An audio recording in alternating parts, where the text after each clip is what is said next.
नमस्कार, दोस्ती दिल से मध्ये तुमचं स्वागत आहे. आपण नेहमी इतरांना हृदयविकार जडल्याचं ऐकतो, त्यामुळे आपल्याला वाटतं मला काय होणार आहे. पण खरं तर हृदयविकार हे कोणालाही आणि कधीही होऊ शकतात. त्यामुळे सतर्क राहणं, जागरूक राहणं अतिशय महत्त्वाचं आहे. आजच्या या कार्यक्रमात सहभागी झाले आहेत अग्रगण्य डॉक्टर, जे आपल्याला आपलं हृदय कसं निरोगी ठेवायचं, धोके कसे ओळखायचे, आपत्कालीन प्रसंगी नेमकं काय करायचं याबद्दल मार्गदर्शन करणार आहेत. आपण CPR बद्दलही या कार्यक्रमात जाणून घेणार आहोत, जे अत्यंत महत्त्वाचं कौशल्य आहे आणि ते प्रत्येक घरातल्या प्रत्येक सदस्याला माहीत असायलाच हवं. हृदयविकाराचा झटका किंवा कार्डियक अरेस्ट नंतर पहिल्या क्षणांमध्ये, पहिल्या काही मिनिटांमध्ये योग्य ती कृती केली तर जीव वाचण्याची शक्यता वाढते. त्यामुळे यावेळी नेमकं काय करावं हेच आज आपल्याला तज्ज्ञ सांगणार आहेत. खरं तर आजचा हा कार्यक्रम केवळ माहितीपर नाहीये, तर आत्मविश्वास निर्माण करणारा आणि योग्य वेळी योग्य कृती करण्याची तयारी करून घेणारा असा हा कार्यक्रम आहे.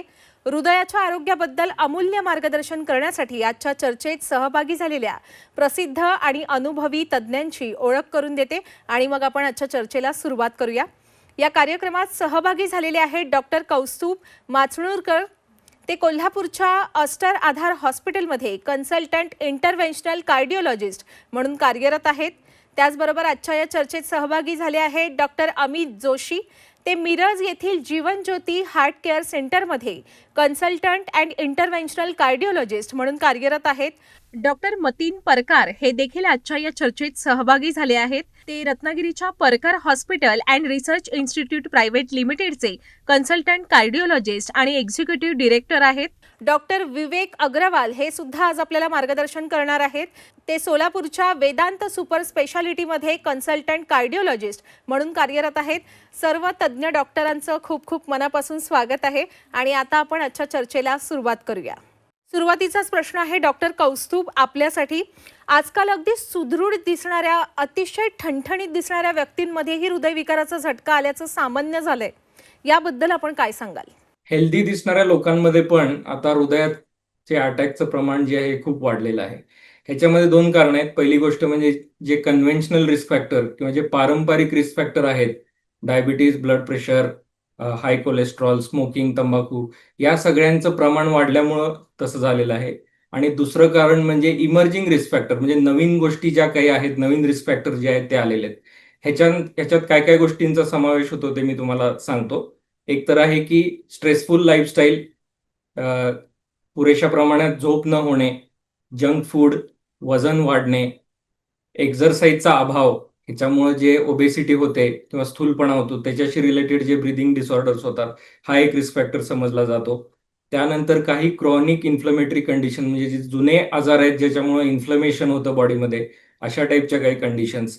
त्यानंतर काही प्रकारचे इन्फेक्शन्स, उदाहरणार्थ इन्फ्लुएन्झा इन्फेक्शन आणि आपल्याला माहिती कोविड इन्फेक्शन, ह्याच्यामुळं हार्ट अटॅकची रिस्क वाढते. आणि काही नवीन बायोमार्कर्स, उदाहरणार्थ व्हिटॅमिन डी ची लेवल लो असणे किंवा ॲपोलायपोप्रोटीन बी, हा एक प्रकारचा कोलेस्ट्रॉलचा प्रकार आहे, ह्याची व्हॅल्यू हाय असणे आणि होमोसिस्टीन आणि CRP लेवल्स हाय असणे, हे जे आहेत हे काही नव्याने समजले गेलेले रिस्क फॅक्टर आहेत जे वाढत आहेत. सो समरीमध्ये सांगायचं झालं तर जे पारंपरिक रिस्क फॅक्टर आहे त्याचं प्रमाण एकीकडनं वाढतंय आणि दुसरीकडे नवीन आलेले रिस्क फॅक्टर जे आहेत ते जे आहेत त्याच्यामुळं आपली जी हृदयविकाराची रिस्क आहे आणि हार्ट अटॅकची जी रिस्क आहे, हे इव्हन हेल्दी दिसणाऱ्या लोकांमध्ये पण अतिशय अलार्मिंगली वाढलेली आहे. अगदीच अगदीच. डॉक्टर अमित, आजकाल जर आपण पाहिलं तर शालेय विद्यार्थ्यांमध्ये सुद्धा हार्ट अटॅक आल्याचं आपण पाहतो. त्यामुळे जेव्हा शाळांमध्ये किंवा महाविद्यालयांमध्ये क्रीडा स्पोर्ट्स डे असतो किंवा कोणतेही खेळ खेळले जातात, त्यापूर्वी त्या विद्यार्थ्यांची, सर्व विद्यार्थ्यांची ECG चाचणी किंवा हृदय तपासणी करायला हवी का? आता केली जाते का? हो, नक्कीच. जे शाळा किंवा कॉलेजमध्ये किंवा मोठ्या स्पोर्ट्स स्पर्धेमध्ये सहभागी होणार आहेत, अशा प्रकारच्या विद्यार्थ्यांनी किंवा खेळाडूंनी आपली तपासणी करून घेणे जरुरीचे आहे. कारण धडपांचे काही आजार किंवा हृदयाच्या गतीचे किंवा हृदयाचे ठोके अनियमित होण्याचे आजार हे आपल्याला माहीत पडत नाहीत. तर अशा प्रकारचे आजार जे आहेत ते ECGमध्ये किंवा इकोकार्डिओग्राफीमध्ये माहीत पडतील.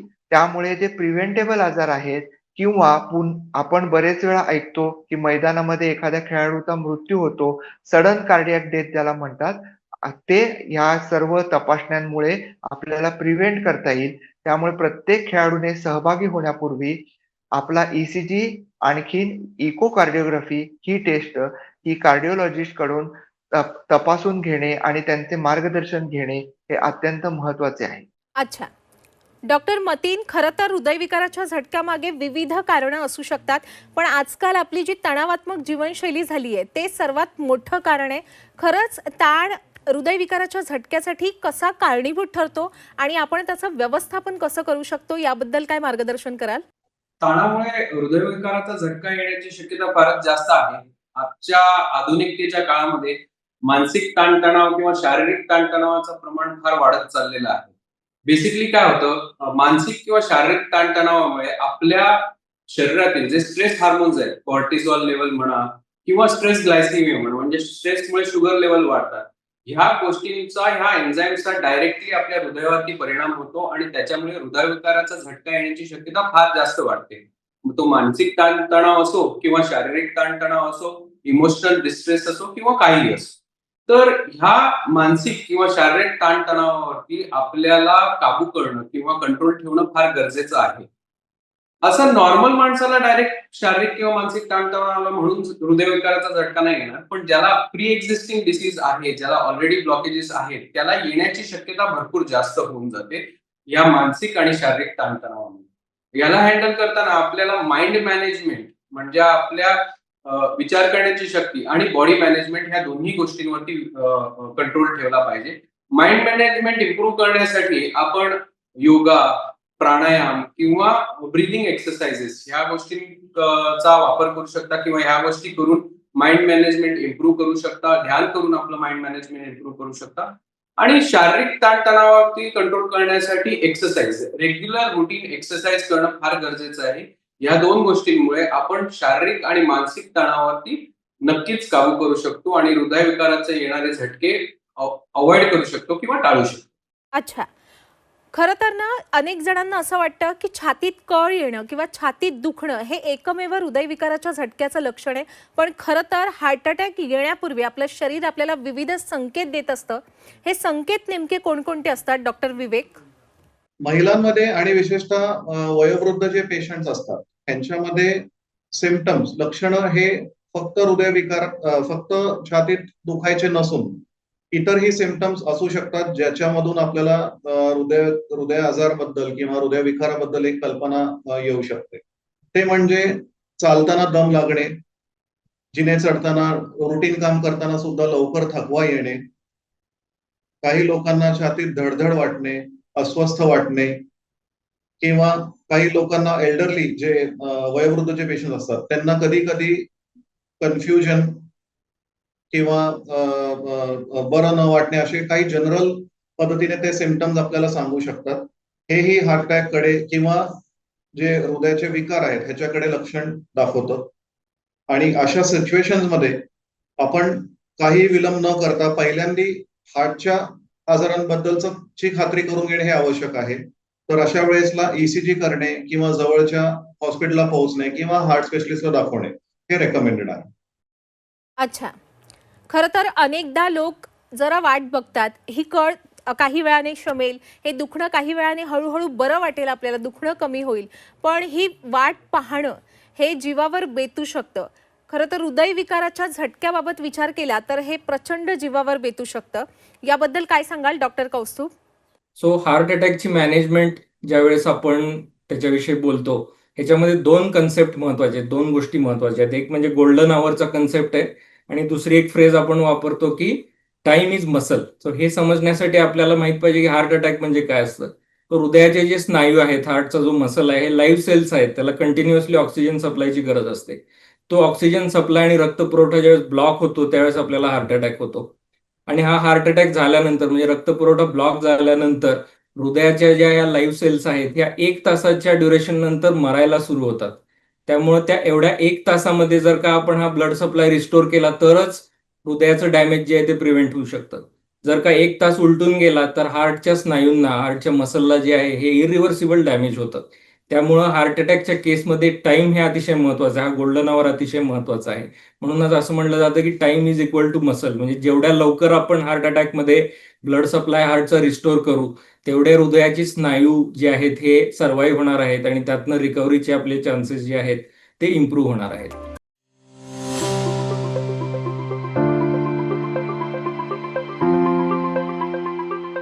डॉक्टर अमित, कधी कधी असंही पाहायला मिळतं की माइल्ड हार्ट अटॅक येतो, म्हणजे ज्या व्यक्तीला हार्ट अटॅक आलाय तिला कळत नाही की आपल्याला हार्ट अटॅक आलाय, पण तिला जे काही जाणवत असतं ती सगळी लक्षणं तिच्या आजूबाजूच्या व्यक्तींना, कुटुंबियांना दिसू शकतात, त्यांच्या लक्षात येऊ शकतात. जर असं आपल्यासोबत झालं तर एक कुटुंबीय म्हणून किंवा एखाद्या व्यक्तीला जेव्हा हार्ट अटॅक येतो आणि आपण स्वतः डोळ्यापुढे पाहतोय, तेव्हा आपण काय करायला हवं त्यावेळी? सर्वप्रथम जे नातेवाईक किंवा जवळचे जे तिथे असणारे लोक आहेत, त्यांना जर सपोज जाणवलं, की ह्या पेशंटला हार्ट अटॅक येत आहे किंवा हृदयाचा झटका येत आहे, तर अशा लोकांनी पहिल्यांदा मदतीची हाक मारावी किंवा ॲम्ब्युलन्सला कॉल करावं. अशा पेशंटला कम्फर्टेबल ठिकाणी बसवावं. त्याला त्याचे कपडे सैल करावेत. त्याचा श्वासोच्छ्वास, त्याची नाडी व्यवस्थित चालू आहे की नाही ते बघावी. पेशंट जर अनकॉन्शियस असेल, तर त्याला डाव्या कुशीवर वळावे किंवा त्याचा रिस्पॉन्स बघावा आणि ताबडतोब CPR सुरू करावा. जर पेशंट कॉन्शियस असेल, तर त्याला धीर द्यावा. त्याचे कपडे सैल करावेत. त्याच्याभोवती फार गर्दी करू नये.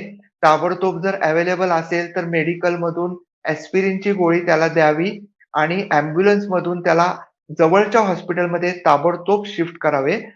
स्वतःहून ड्राईव्ह करत जायचा फार प्रयत्न करू नये, कारण अशा वेळेला तुम्ही ट्रॅफिकमध्ये अडकण्याचा किंवा प्रथमोपचार लवकर सुरू न होण्याचा धोका असतो. पेशंटला धीर देऊन ताबडतोब वैद्यकीय मदत बोलवून पेशंटला जवळच्या हॉस्पिटलमध्ये शिफ्ट करणे हाच सर्वात चांगला उपाय आहे. आणि पेशंट जर अनकॉन्शियस असेल, तर त्याला CPR देणे, त्याचा श्वास आणि हृदयाची गती चालू करणे हे प्रथम कर्तव्य आहे. होय डॉक्टर, हे अगदी बरोबर आहे. पण ना डॉक्टर मतीन, हृदयविकाराचा झटका आला की प्रचंड गोंधळ उडतो, आपण घाबरतो, त्या रुग्णाला भानावर आणण्याचा सर्वात आधी प्रयत्न करतो, त्याला पाणी पाजतो, त्याचे हातपाय चोळतो. खरंच या सगळ्याचा फायदा होतो की परिस्थिती आणखी बिघडू शकते?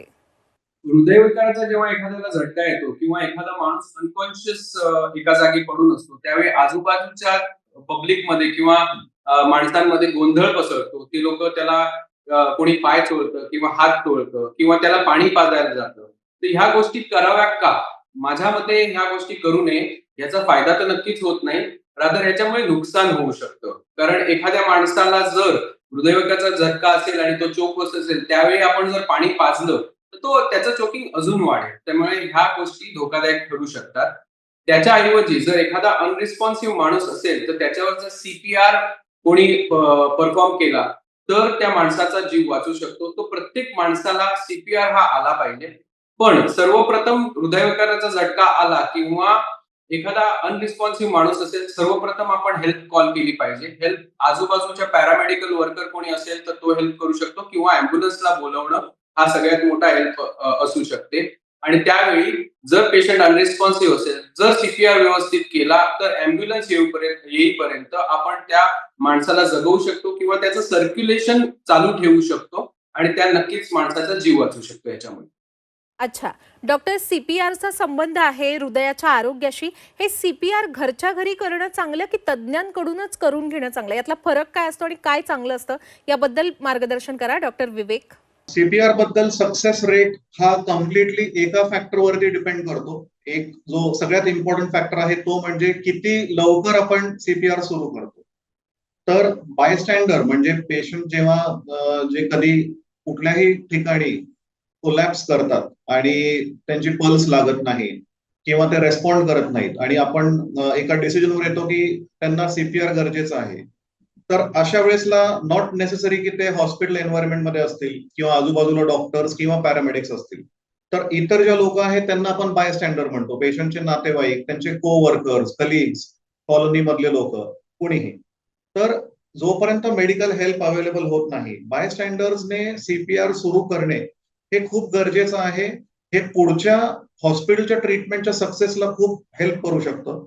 आणि एक्झॅक्टली तुमचा जो क्वेश्चन आहे, तर एक by the American Heart Association कडून जो डेटा आहे त्यामध्ये up to 24% success rate improve होतो जर का बायस्टँडरनी वेळ न घालवता इमिडिएटली सिच्युएशन ओळखून आणि सीपीआरचे जे स्टेप्स आहेत जे जसं म्हणजे चेस्ट कम्प्रेशन आणि पुढे मग पुढच्या हेल्पसाठी अरेंजमेंट करणे या गोष्टी तात्काळ केल्या आणि त्यांनी तिथं सीपीआर फक्त चेस्ट कम्प्रेशन जरी सुरू केले तरी त्याचा सक्सेस रेट सिग्निफिकंटली इम्प्रूव्ह होतो. आता आलेलो आहोत आपण या कार्यक्रमाच्या समारोपाकडे. जाता जाता आपल्या सर्व प्रेक्षकांना आपण काय संदेश द्याल? हृदयविकाराच्या बाबतीत 2 गोष्टी मी नेहमीच आमच्या पेशंटना सांगतो. एक म्हणजे प्रिव्हेन्शन, हृदयविकार होऊच नये म्हणून बॅलन्स डाएट आणि नियमितपणे एक्सरसाइज अतिशय महत्वाचं आहे. एकदम सामान्य वॉकिंग हे अतिशय साधं आणि इफेक्टिव्ह टूल आहे हृदयविकार प्रिव्हेंट करण्यापासून. आपण पूर्वी म्हणायचो की वाचाल तर वाचाल, पण या हृदयविकाराच्या संदर्भात आपण म्हणू शकतो चालाल तर वाचाल. सो हे आपण नेहमी लक्षात ठेवावं आणि आपले जे रिस्क फॅक्टर्स आहेत उदाहरणार्थ डायबिटीज, ब्लड प्रेशर, हाय कोलेस्ट्रॉल हे आपण जर का वेळच त्याची तपासणी करून कंट्रोल ठेवलं तर आपलं हृदयरोग जो आहे तो होण्यापासून प्रिव्हेन्शन होऊ शकतं. आणि यातला दुसरा ऍस्पेक्ट असा आहे की अर्ली डायग्नोसिस अँड ट्रीटमेंट, म्हणजे इन केस सगळं करून पण आपल्याला हृदयरोग झाला तर त्याचं लवकर निदान आणि उपचार झालं तर त्याच्यापासून होणारे जे कॉम्प्लिकेशन्स आहेत त्यापासून आपण वाचू शकतो. आपण prevention is better than cure हे लक्षात ठेवावे. कुठल्याही आजाराची सुरुवात होण्यापूर्वीच जर लवकर प्रतिबंध केला तर तो आजार बळावत नाही. म्हणून आपण 40शी नंतर आपली रक्ताची तपासणी, त्यामध्ये रक्तातली साखर, चरबीचे प्रमाण हे चेक करावे. एक ECG आणि 2D इको करून बघावा. कार्डिओलॉजिस्टचा सल्ला घेऊन त्याप्रमाणे गोळ्या, औषध किंवा लाईफस्टाईल मॉडिफिकेशन करावे. स्ट्रेस कमी घ्यावा, पुरेशी झोप घ्यावी आणि कुठल्याही प्रकारचे व्यसन करू नये. यामुळे पुढचा धोका किंवा हार्ट अटॅक हे प्रमाण कमी होईल. सर्वांना हेल्दी आयुष्यासाठी शुभेच्छा. हा कार्यक्रम जे लोक पाहतायत त्यांना एक मोलाचा सल्ला हा देऊ शकतो की जेव्हा पण आपण एखादा अनरिस्पॉन्सिव्ह किंवा एका हृदयविकाराचा झटका आलेला माणसाला बघितलं तर त्याला सीपीआर परफॉर्म करणं फार गरजेचं आहे. त्या सीपीआर मुळे एखाद्या माणसाचा जीव वाचू शकतो. पण नुसता सीपीआर परफॉर्म करून म्हणजे बोलून उपयोगाचा नाही, तो कसा द्यायचा, कधी द्यायचा हे सगळं आपल्याला सायंटिफिक दृष्ट्या माहिती असलं पाहिजे. त्यामुळे नक्की प्रत्येकाने एखादं सीपीआरचं मॅन्युअल वाचावं आणि शिकून घ्यावं. एक सीपीआर माणसाचा जीव वाचू शकतो. त्यामुळे आपल्या भारतामध्ये प्रत्येक माणसाला सीपीआर येणं गरजेचं आहे. सीपीआर फक्त डॉक्टर किंवा नर्सनेच द्यावा असं काही नसतं. सीपीआर कोणीही माणूस देऊ शकतो ज्याला येत असेल त्याला. तर माझा टेक होम मेसेज एवढाच असेल की प्रत्येक माणसाने सीपीआर शिकावा. हा जो एक आपल्याला सगळ्यांना पडणारा प्रश्न आहे ह्याला एक 2 पार्ट्स मध्ये आपण सिंपल वेने डिवाइड 2 भागात विभागू शकतो. एक म्हणजे ज्यांना फॉर्च्युनेटली अजून हार्टचे आजार नाहीत आणि ते अजून प्रिव्हेंटिव्ह स्टेज मध्ये आहेत, तर अशा लोकांना नियमित व्यायाम करणे, फ्रेश फ्रुट्स, फ्रेश व्हेजिटेबल्स आणि प्रोसेस्ड फूड्सला टाळणे, जंक फूड्सला टाळणे ज्याच्यामधून हाय कॅलरी डाएट बॉडीमध्ये जाऊ शकतं.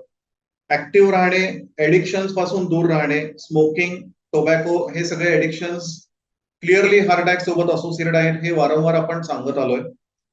ऍक्टिव्ह राहणे, डिस्ट्रेस करणे स्वतःला आपल्या आपल्या मेथड्सने, कारण in the recent times stress आणि हार्ट डिझिजेसचाही डायरेक्ट रिलेशन आपल्याला दिसतोय.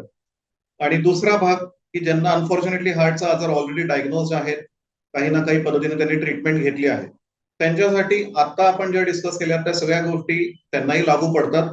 शिवाय त्यांना वेळोवेळी आपल्या कार्डिओलॉजिस्ट किंवा आपल्या फिजिशियनकडे regular checkups, regular medications, necessary असलेल्या टेस्ट करत राहणे हे त्यांच्यासाठी ऍडिशनल या गोष्टी त्यांना फॉलो करायच्या आहेत.